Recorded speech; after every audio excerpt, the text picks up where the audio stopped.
রোজ কিয়ামতের দিন যখন ইসরাফিল ফিরিস্তা সিংগায় ফুঁক দেবেন, তখন কিয়ামত হয়ে যাবে।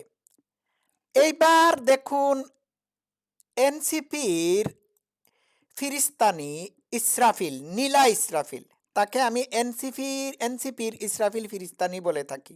হ্যাঁ, ঠিক আছে। সে কিন্তু সিংগায় ফুঁক দিয়েছে। সিংগায় ফুঁক দেওয়ার সাথে সাথেই এনসিপি জামাতের কিয়ামত ঘটে গেছে।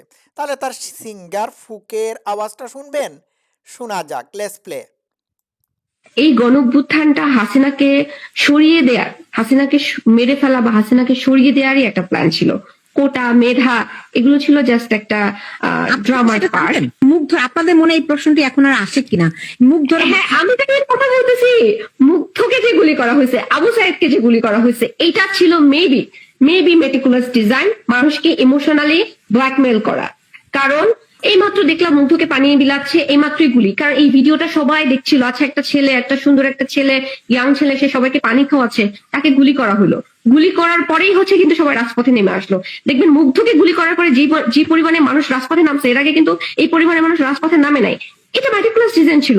এই গণঅভ্যুত্থানটা হাসিনাকে সরিয়ে দেয়ার, হাসিনাকে মেরে ফেলা বা হাসিনাকে সরিয়ে দেওয়ারই একটা প্ল্যান ছিল। কোটা, মেধা, এগুলো ছিল জাস্ট একটা ড্রামার পার্ট। আপনারা কি সেটা জানতেন? আমি জানতাম না। আমি জানছি হচ্ছে 4 তারিখ রাতে। পুলিশ যেভাবে করে হতো আপনি দেখেছেন নিশ্চয়ই, কিছু না কিছু ভিডিও তো অবশ্যই দেখেছেন। ওগুলো তো কোনো সাধারণ মানুষ, বিক্ষুব্ধ জনতা কিংবা ছাত্ররা অসম্ভব। আমি বাংলাদেশের মানুষের সাইকোলজি যতগুলো বুঝি, তাই না? হুজুররা করেছে, হুজুররা এই যে দাড়ি টুপি গুলা স্টুপিড গুলা করেছে, টেররিস্টরা করেছে, জঙ্গিরা করেছে। আচ্ছা দর্শক শ্রোতারা, আমি একটু থামলাম। পরবর্তী অংশটুকু আমার প্লে করতে হবে। আমার আর ধৈর্যের বাদ আমি ধরে রাখতে পারিনি। এই যে মহিলা বলল হুজুররা স্টুপিড, সেও তো স্টুপিড। এই যতগুলো এনসিপির নারীরা রাস্তায় নেমেছিল, এদের কি মাথায় কোনো ঘিলু ছিল? আমি তো ওই সময়টাতেই বুঝতে পেরেছিলাম এটি কুড়া বিরোধী আন্দোলন না, এটি জামাত শিবিরের আন্দোলন। এটা কুড়া বিরোধী ছিল না। এখন এই ইসরাফিল এসে সিংগায় ফুঁক দিয়ে কিয়ামত ঘটাচ্ছে। ওই সময় সিংগায় ফুঁক দিতে পারলো না, এখন কেন দিল? কিয়ামত ঘটে যাওয়ার পরে জামাত ইসলাম এনসিপির কিয়ামত ঘটানোর জন্য সে এখন সিংগায় ফুঁক দিচ্ছে। আর এই যে নীলা ইসরাফিল একটা প্রচণ্ড ধরনের বেয়াদব। একজন বৈধ প্রধানমন্ত্রীকে বারবার সে হাসিনা বলছে, মুখের ভাষা চেঞ্জ হয় নাই। I have no sympathy for you my dear. যাই বলো তোমাদের প্রতি, এই লাল বদন্নীদের প্রতি আমার কোনো সিম্পেথি নাই। এইখানে অনুষ্ঠানের উপস্থাপিকা তাকে ধমক দিতে পারতেন, আমি জানি না কেন দিলেন না। ঠিক আছে, আমি তাকে কারেক্ট করে বলতে পারতাম যে আপনি বলুন শেখ হাসিনা, অথবা মানে প্রধানমন্ত্রী শেখ হাসিনা বা হুয়েবার, অথবা সম্মান দিয়ে কথা বলার কথা বলতাম, জিজ্ঞেস করতাম। ঠিক আছে, তাকে আমি থামিয়ে দিতাম। আচ্ছা যাকে আমি সেই প্রসঙ্গে গেলাম না, এটা যার তার ব্যাপার। সে বলেছে এটি কুড়া বিরোধী আন্দোলন ছিল না, এই আন্দোলন ছিল মাননীয় প্রধানমন্ত্রী শেখ হাসিনাকে হটানোর আন্দোলন, অথবা তাকে মেরে ফেলে দেওয়ার আন্দোলন। এটা তো সত্য, আমরা তো শুরু থেকেই বুঝতে পারছিলাম। তোমরা কেন বুঝতে পারো নাই? হ্যাঁ, কেন বুঝতে পারো নাই? এই বুঝতে না পারাটাই হচ্ছে আজকের বাংলাদেশের এই দুরবস্থার মূল কারণ। কিন্তু আমরা তো বুঝতে পেরেছিলাম। আমি তো বাংলাদেশে থাকি না, আমি তো বাংলাদেশের বাইরে, বাইরের অনেক একটা দূরের দেশে থাকি। ওইখান থেকে তো আমি বুঝতে পেরেছিলাম। আর মুগ্ধের পানি বিতরণের কথা বলছিল। হ্যাঁ, মুগ্ধা যখন পানির বোতল বিতরণ করছিল, তখনই আমি 100% শিওর হয়ে গেছিলাম যে এইটা শিবিরের কার্যক্রম। কারণ শিবিররা তাদের বিভিন্ন শিবিরের বা জামাত শিবিরের মানুষরা তাদের বিভিন্ন প্রোগ্রামে পানির বোতল টুতল এইগুলো সাপ্লাই দেয়। ঠিক আছে, আমি এই প্যাটার্ন দেখে মুভমেন্টের পুরা প্যাটার্ন দেখে বুঝতে পেরেছিলাম যে এইটা জামাত শিবিরের আন্দোলন। হ্যাঁ, কুড়া বিরোধী আন্দোলন ছিল। এই কুড়া বিরোধী আন্দোলনের সাথে অনেকেই যুক্ত ছিল। হ্যাঁ, কুড়া বিরোধী আন্দোলনের সাথে যুক্ত থাকাটা স্বাভাবিক, কিন্তু কুড়া বিরোধী আন্দোলন থেকে যখন তারা সরে গিয়ে 9 দফা আন্দোলনে 9 দফা দাবি দিল, 9 দফা থেকে যখন এক দফাতে চলে গেল, তখন কি আর বুঝার বাকি থাকে? আমি কুড়া বিরোধী আন্দোলন শুরু হওয়ার সাথে সাথেই আমি বা আমরা কয়েকজন বুঝতে পেরেছিলাম যে এইটা জামাত শিবিরের মুভমেন্ট, এবং এটার সাথে আমেরিকার ডিপ স্টেট, পাকিস্তানের আইএসআই, তুরস্ক জড়িত ছিল। একেবারে ক্লিয়ার কাট বুঝতে পেরেছিলাম, এই চ্যানেলেও লাইভ ভিডিও করেছিলাম। কিন্তু বুঝলো না বাংলাদেশের বহু নারীরা, আজকে যে সমস্ত লাল বদর্ণীরা এই মুভমেন্টে শরিক হয়েছিল, হ্যাঁ, তারা এখন সরে আসতেছে। ঠিক আছে ভাই বোনেরা আমার, আপনারা আগে কেন সরে আসতে পারলেন না?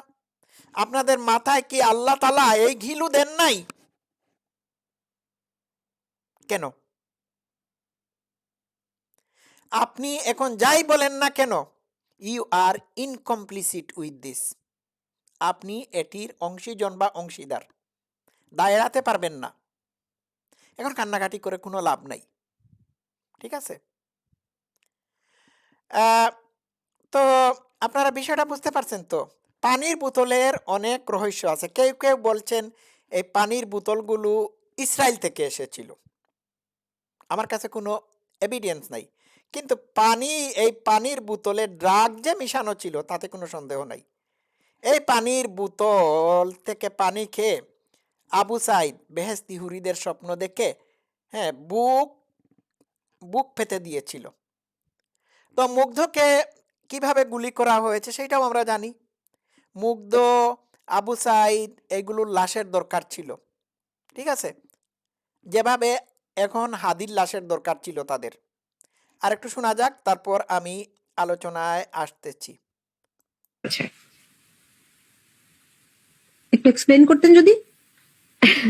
এক্সপ্লেন না করি, আমি আর একটু শিওর হয়ে আরো মানে তথ্যগুলো পাই। এগুলি যতটুকু আমি জেনেছি, এগুলি হুজুররা করেছে, যারা কথায় কথায় জবাই করতে চায়, জামাত শিবিররা করেছে, এরা করেছে, যারা এই যে ডাকসু নির্বাচনে জয়যুক্ত হয়েছে, সাদিক কায়েমেদের গ্রুপ করেছে। তখন কি আপনারা ইনস্ট্যান্টলি আপনারা জানতে পেরেছেন নাকি এখন জানছেন? এখন আমি আরো অনেক আগে থেকেই জানি। যখন আমি জেনেছি তখন থেকে আমি পদত্যাগের চিন্তা করেছি এবং পদত্যাগ ফাইনালি। আচ্ছা, যখন আপনি জেনেছিলেন তখন আপনি কেন বোমা ফাটালেন না? এখন কেন বোমা ফাটাচ্ছেন? নাকি এনসিপি আপনাকে কোনো প্রার্থী হিসাবে বাছাই করে নাই এই কারণে? নাকি টাকা পয়সার ভাগ বাটুয়ারাতে ছাই পড়েছে এই কারণে? করেছি, আমি জেনেছি এনসিপি তে যখন সক্রিয় কাজ করতেছিলাম তখন আমি এক এক করে। দর্শক শ্রোতারা, এখানে দুইটা কারণ থাকতে পারে। এই ইসরাফিল ফিরিস্তানি, নারী ফিরিস্তা, সে ফিরিস্তা না। হুম, সে প্রথম থেকেই নাম্বার ওয়ান, সে প্রথম থেকেই জানতো, হ্যাঁ, কিন্তু না জানার ভান করেছে। দ্বিতীয়ত সে জানতো না। দ্বিতীয়ত সে জানতো না, এটি কারণ হতে পারে। যদি না জেনে থাকে তাহলে বুঝতে হবে যে এরা হচ্ছে আমি কি বলবো, এরা হচ্ছে শর্ট আইকিউর মানুষ। এরা জিওপলিটিক্স, তারপর আন্তর্জাতিক রাজনীতি, ডিপ স্টেটগুলো কিভাবে থার্ড ওয়ার্ল্ড কান্ট্রিগুলোতে কিংবা অন্যান্য দেশগুলোতে ফাংশন করে, এইগুলো বুঝে না। বুঝতে পারছেন তো? আমি দর্শক শ্রোতাদেরকে আমি উদ্দেশ্য করে আমি একটি কথা বলি। 2024-এর জুলাই আগস্টের পর থেকে এই বাংলাদেশের মানুষ সম্পর্কে আমার একটা বিশ্রী ধারণার সৃষ্টি হয়েছে। আমি জানি না কেন এমন বিশ্রী ধারণার সৃষ্টি হলো। আমার কাছে মনে হচ্ছে যে এরা খুব ইন্টেলিজেন্ট মানুষ না, এদেরকে ইজিলি ম্যানিপুলেট করা সম্ভব।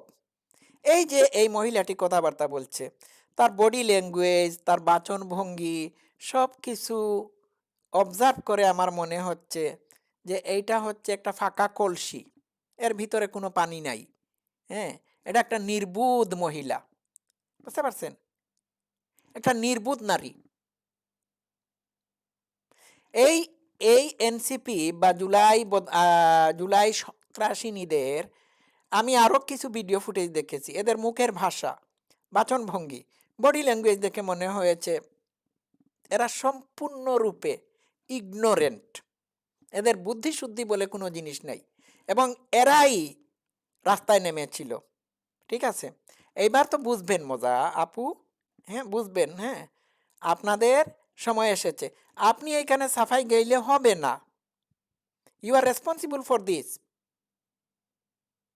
ঠিক আছে, এই যে কয়দিন আগে জেমস ফরিদপুরে গিয়ে গান গাইতে পারলেন না, অনুষ্ঠান করতে পারলেন না, হুম, গুণমন্তে প্রাণে বেঁচে আসছিলেন। উনিও তো মানে জুলাই জুলাইয়ের লাল বদর না, জুলাই আগস্টের লাল বদর, 16 বছর উনি প্রধানমন্ত্রী শেখ হাসিনার আমলে গান গাইতে পারেন নাই।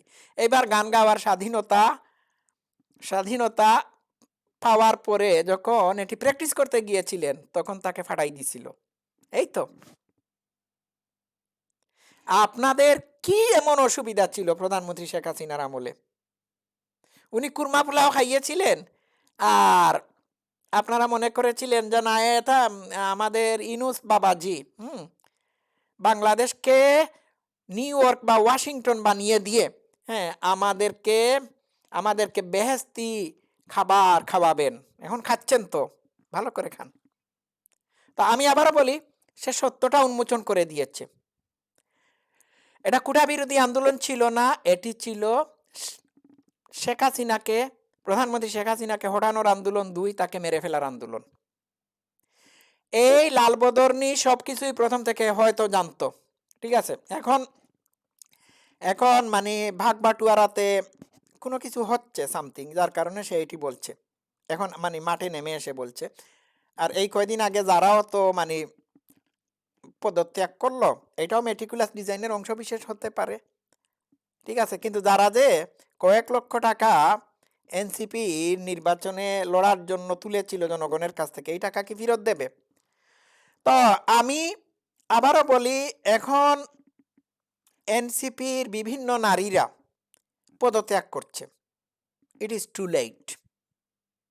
ঠিক আছে, আপনারা এই এনসিপির নীলা ইসরাফিলকে আমি বলতে চাচ্ছি, প্রধানমন্ত্রী শেখ হাসিনার আমলে আপনারা যে নারী স্বাধীনতা ভোগ করেছিলেন, এখন কি সেই স্বাধীনতা ভোগ করতে পারেন? ভোগ করতে পারেন? আপনাদের কি এমন অসুবিধা ছিল আপনারা রাস্তায় নেমে গান গেয়ে গেয়ে স্লোগানে শেখ হাসিনার পতন ঘটিয়েছিলেন? আসলে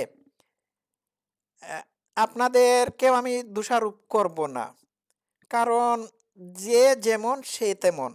আপনাদের ব্রেন যেভাবে ফাংশন করে না, আপনারা এটির উপরই ভিত্তি করে আপনারা কাজ করে থাকেন, আচার আচরণ করে থাকেন, ভবিষ্যতে আবার করবেন। আপনাদের আসলে কি জানেন, আপনাদের আসলে বড় সাইকোথেরাপির দরকার রয়েছে। আর বুদ্ধি তো প্র্যাকটিস করে বাড়ানো সম্ভব না। পড়াশোনা করুন, একটু পড়াশোনা করুন, আন্তর্জাতিক রাজনীতি বোঝার চেষ্টা করুন, আর স্পেশালি জামাতের বা শিবিরের মাইন্ডকে বোঝার চেষ্টা করুন। ঠিক আছে দর্শক শ্রোতারা, আমি আর কোনো কিছু বলতে চাচ্ছি না, এই পর্যন্ত থাকুক। সবাই ভালো থাকবেন, লাভ ইউ অল।